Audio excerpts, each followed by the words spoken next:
y'all, I'm Alicia. Happy Pride Month. This video is a little late. It's like halfway through June, but I am doing my top 6 favorite YA LGBTQ plus books, 3 contemporary and 3 fantasy. I decided to even it out a little bit because I find they're a bit different with each genre. Fantasy is, of course, my favorite genre, so let's just start with those. Number 1 is Chain of Gold by Cassandra Clare. Now, this book is not my only favorite Cassandra Clare book for LGBTQ plus people, but it is the first in, I think, the best series for it. And I don't want to spoil this book, I don't want to spoil the series, but I was shocked when I started it because there are so many gay characters. There's so much gay in this book, and I love it. It is so good. So I chose Chain of Gold as a representative of all of Cassie's works, basically, even though this series, I find Chain of Gold is, or The Last Hours if you want to call it, is like the best for LGBTQ plus characters in Cassandra Clare's works. Like, there are so many queer characters. I love it. We have, you know, Charles, Alistair, Thomas, Anna, who, oh my god, okay, it's not in this series, but if you read the novellas, there's this cute scene where obviously so Anna's been secretly dressing as a guy with, I believe it's not Thomas, Christopher's old like worn out clothing, and obviously Cecily and Gabriel notice and they surprise her with this gift where they buy her like this really nice expensive suit, and they're like, we accept you, be who you are. Like, I was like, this is so adorable. This scene is making me cry. Like, that scene, like, if you haven't read the novellas, you have to. The best collection of novellas, in my opinion, is Ghost of the Shadow Market, and yeah, that, I think that short story with Anna and like Cecily and Gabriel is in it, so you should go check that out. It is adorable. And I of course can't, you know, pass by Cassie without talking about her other series couples that I love, and let's just, Malik, of course, is like so cute. I love them. I ship them. They're in like all of her series basically, mainly obviously in the Mortal Instruments, but yeah, then we have the Dark Artifices, and one of my favorites, I don't even know what, a throuple couple, I don't know what you would call it, but one of my favorite pairings in the Cassandra Clare, like all of her books, are Kieran, Christina, and Mark in the Dark Artifices series. Oh my god, I ship them so hard. I love them all so much, and if you haven't read this series, you're in for a treat. The second queer book on my list is Carry On by Rainbow Rowell. This, of course, obviously sexuality is like a forefront, it's like a major issue in the book. We have Baz, who is gay, and his parents know, like his father is just really disappointed in his queerness and his vampirism, and I love in this book how vampirism and queerness are kind of like coupled together, like they're the same. It's kind of, magic is used to mirror coming out in the real world, and I just love that. Like, Baz has to come out as a, obviously gay, and as a vampire, and obviously we have Simon, who, like, he's gay or bisexual, we don't know by the end of the book. I don't think Simon himself knows, and I really like how a book ends off on that without an actual label, without saying like, oh, I'm this specific thing. Like, I think it kind of allows people who read it to be like, okay, like, I don't need a concrete label right now. I don't have to know, like, I can just figure myself out on my own time. It's okay. And just, yeah, it was so adorable. I love this book so much. Simon and Baz are just one of my favorite OTPs ever, and I love them. So yeah, this is definitely one of the top queer books in my opinion. Actually, something else I wanted to just quickly mention about this book is I actually really like, I just thought of this, that Simon and Baz, obviously they're both gay, like obviously they both accept each other in that regard, but when Baz has to like come out to Simon, and obviously Simon's not a vampire, so it's like Simon, yeah, he's gay and he has to come out, but he's also accepting of other people coming out for other things. Like, he's, I don't know if this is making sense, but like, it's just such a cute moment when obviously Simon suspects Baz is already a vampire, and he's like, why don't you just say it, like, just get it over with, I don't care. And Baz, of course, like, won't. He's terrified, and I really get that. Like, I don't know, Simon just helps him through it, and he understands that, and I just really like that dynamic, and I just think both characters are just so adorable and so cute and innocent, and I love them. The third fantasy book on my queer book list is actually Ace of Shades by Amanda Foody. Now, this book on my list, like, it was a bit of a surprise to see this on my list, that I put it on my list, because I really enjoyed this book, but it was nowhere near like my favorite books of all time. Like, it was enjoyable, but it wasn't great. But the queer representation in this book is amazing, in my opinion. And the reason it's amazing is because it's not the central part of the plot. And what you see with a lot of contemporary books, especially queer contemporary books, is that their sexuality, the main character's sexuality, is like a main focus of the book. It's typically like, it's usually their their main issue, the main conflict of the plot. And that's not always what I want to see when I read a queer book. I just want to see queer people living their lives, being their best selves without it being a huge issue or obstacle in their life. Like, I just want to see it being a part of their everyday life. And so this book, we have a Black bisexual main character named Levi, and I love that. Like, it's not a main conflict in the book. It's just like an accepted fact that all the characters like kind of reference. Sometimes like it's not even a big deal. Like, and it's not even explicitly really stated. I think this is the only book I've ever read and ever heard of where it's a fantasy book with a main character who's a bisexual Black man, and it's not the main conflict. Like, it's just a part of the book. It's part of their world, and I absolutely love it. And another great character in this book, a queer character, who's not really even in the book, but it's mentioned in passing, and again, it's not a big deal. It's just in there. It's just a fact, and everyone accepts it, is that N's mother is gender fluid. And that's just it. Everyone accepts it. And I love that it's just so smoothly put into this book, and it's just not a big deal, and I love it. I should probably also mention to the people who haven't read this book, it takes place in like the city of sin, where like gambling and sex and drugs and drinking and all that is like everyone's doing everything. Like, there's a lot of gang violence, there's a lot of stuff going on. And so N's mother, her gender fluid mother, goes missing, and has to find her with the help of Levi, who is a gang leader. So if that interests you and you're interested in like the queer aspect of this book as well, like I highly recommend this book. It was a great read.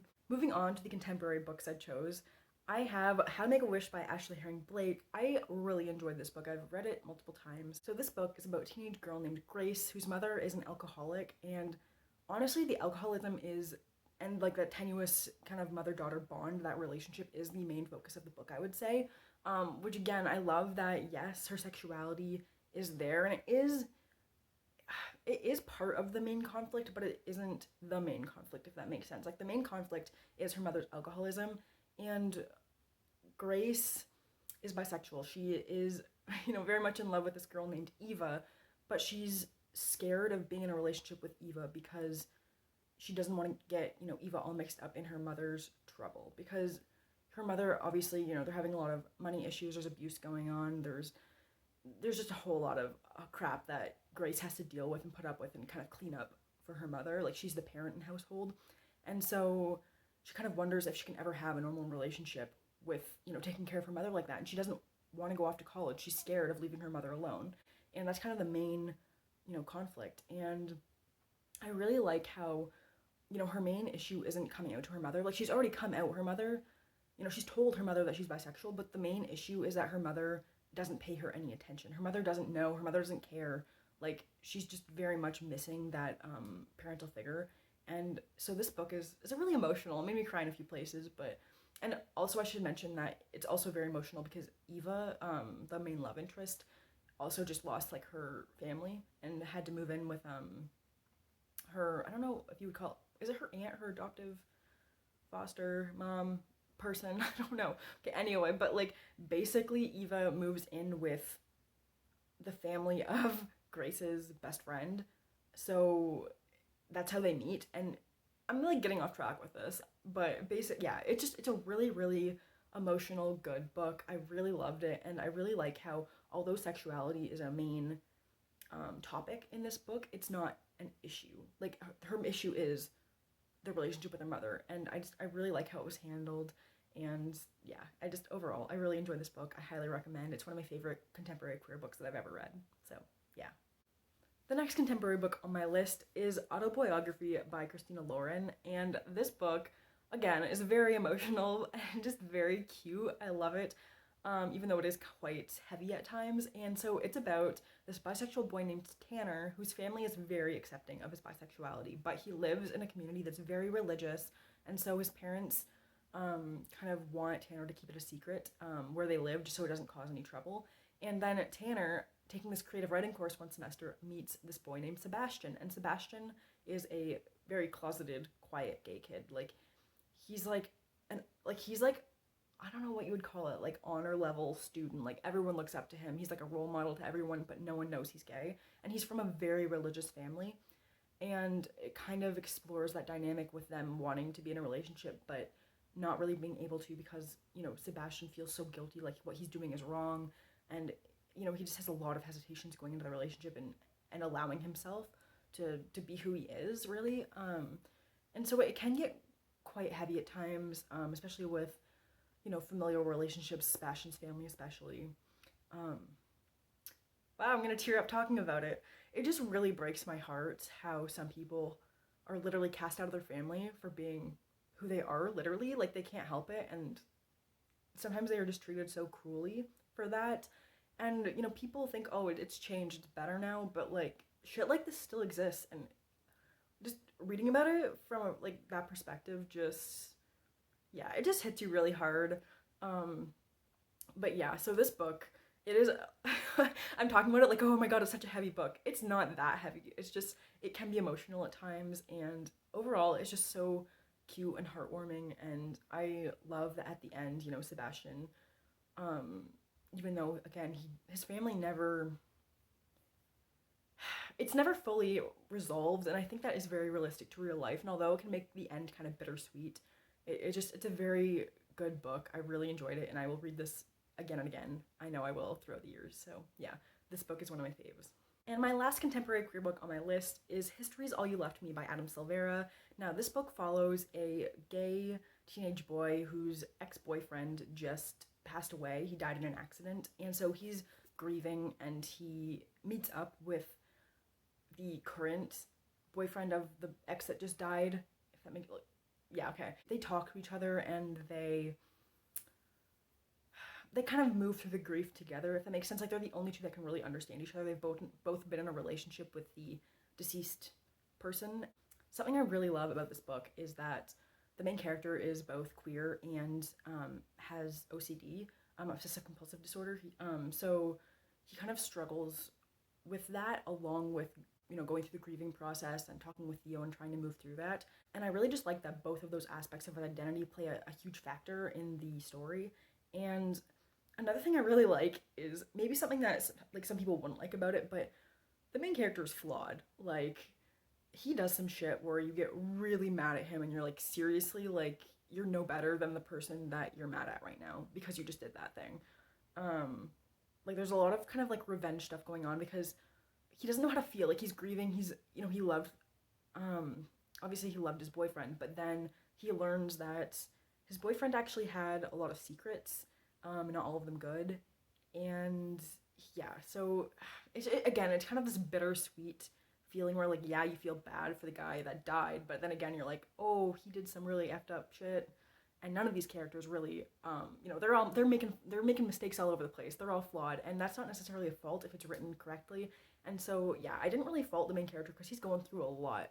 Like, he's just not mentally stable, you know, kind of at various points throughout this book. And again, I really liked, I'm gonna go back to, you know what, no, I should not go back to the OCD rep, even though I want to. I think I'm gonna make a separate video again on my thoughts on the OCD rep, and not just this book, but like in YA that I've noticed. For those of you who don't know, hi, I have OCD, which is probably why I bring it up more often than most people would.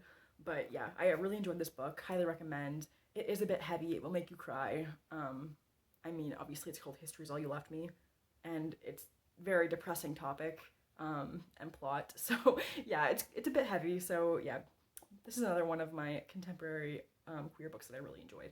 And I guess I actually just want to point out that if you're paying attention to these books and what I'm saying about them, literally something that I've noticed about fantasy queer books and contemporary queer books is that the fantasy queer books are way more likely to be about other things, and their queerness is just a part of the story. It's not the main conflict. Whereas in contemporary books, it's like the main conflict. They tend to be a bit more depressing, a bit more heavy to read, a bit more emotional. And yeah, so that's just something I've noticed. So that's interesting. But yeah, I do hope to read more contemporary books where the character sexuality is just like a part of the story. It's not, again, the main conflict. It's not super depressing. So I've read I don't know, I've read a couple dozen, you know, queer YA books by now, probably more than that. But yeah, if you have any suggestions for ones that I didn't talk about that are your favorites, please mention them in the comments. I'm always looking for more. And two books that I wanted to just give in here for an honorable mention, because they weren't like my favorite books ever, but I did really enjoy them. More so, I liked The Seven Husbands of Evelyn Hugo a lot. It just didn't make my top 6 list. And then I have The Gentleman's Guide to Vice and Virtue, which I also really liked. Again, this one was good. It wasn't great, but I think it did have some really good themes. It does explore being gay in the 1700s, which obviously was not allowed at all. And it kind of also explores chronic illness. Again, in a time period that didn't really understand illness at all, really. Their science, their medicine was not as advanced as today. So yeah, it was very interesting reading this book. And I just felt really bad for the main characters. But also, like, this is like, it explores some like deeper topics, but it is also just a light, quick, fluffy read. So yeah, that I don't know. I liked that about this book, but at the same time I wanted it to kind of go deeper. But yeah, that's why I didn't quite love it as much as I wanted to, is because I just wanted it to have that more depth and a more complex plot. But yeah, overall, honestly, I enjoyed it. And this one, I mean, I don't think it's a spoiler to say that it's, a queer book. Obviously it's called The Seven Husbands of Evelyn Hugo. Take that, for what you will, but I really enjoyed this book. I've read it multiple times and I will probably read it again in the future. It's very sad. It did make me cry. Shocker, along with all the other, contemporary YA queer books that I've read. This one is a little emotional. Although I should say that this one doesn't just take place in the present day. It kind of flashes back to, obviously, the life of Evelyn Hugo through, like, I think the 1950s to today. So yeah, this book is really good. It's fantastically done. And honestly, the queer element isn't a huge part of the book, but it is there. And it does become more important, obviously, as the book progresses. So yeah, take that for what you will. And obviously, I love this book. I want everyone to read it. But yeah. So that was it for today. Thank you so much for watching. If you have any other queer recs or you liked any of these books and you have thoughts, let me know. And I'm always looking, for more queer books to add to my TBR, to add to my shelves. And yeah, if you like this video, make sure to give it a thumbs up, like, and subscribe. And I will see you next time with another video. Thanks, everyone. Bye.